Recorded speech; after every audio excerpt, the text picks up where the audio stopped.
নমস্কার বন্ধুরা, শঙ্কর অধিকারী লাইফস্টাইল থেকে আপনাদেরকে স্বাগত।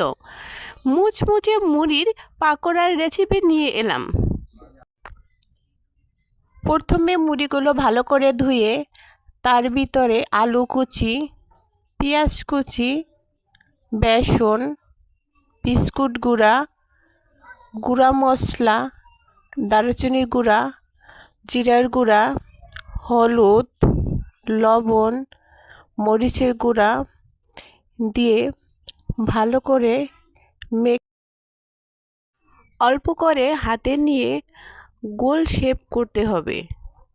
গরম তেলে আস্তে করে সবগুলো ছেড়ে দিন। দেখেন কি সুন্দর একটা কালার আসছে, ভাজাও হয়ে গেছে। এখন সবগুলো উঠিয়ে ফেলবো।